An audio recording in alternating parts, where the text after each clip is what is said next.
Last week I grabbed 6 of these clay pots at the store. To start, I'm going to add the caulking to one of the medium pots. It looks just like icing, so I'm going to stick one of the candies at the point of each swag garland.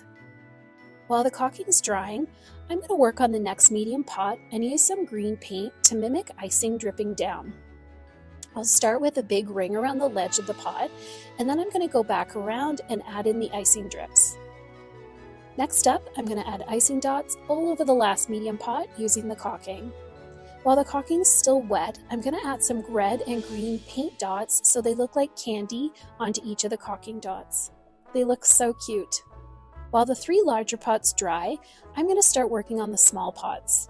I can make any sort of designs I'd like because I'm going to be able to mix and match the pots when I'm done. I want to stick with the white caulking and the green and red paint though, so it all looks like icing. Next, I want to take these 2 styrofoam balls and trim off one side of them. I also want to cut 2 small pieces of floral foam. Now that the yellow stars are dry, I want to add caulking to one small and one medium pot. This time I'm going to add it to the flat end of the pot, covering it all up, even the hole. Once the caulking is all over, I can place the stars right into it. With all of the decorations done, it's time to stack the pots and create my gingerbread trees.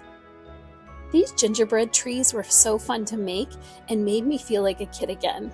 I hope you'll grab some of your extra pots and make some of these as well to decorate for the holidays. Let's make this adorable gingerbread house candle look for less. I grabbed a toy castle and spray painted it with Rust-Oleum white paint.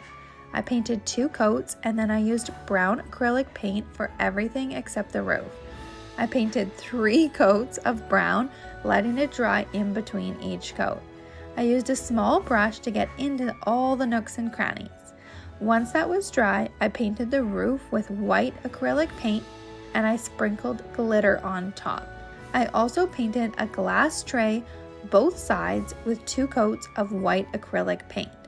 Once dry, I spread Mod Podge around the outside edge and I added glitter to it. When that was dry, I used hot glue to attach the glass plate to the top of the castle. I added a candle, and what do you think? I hope this inspires you to get creative with DIY gingerbread houses and candles.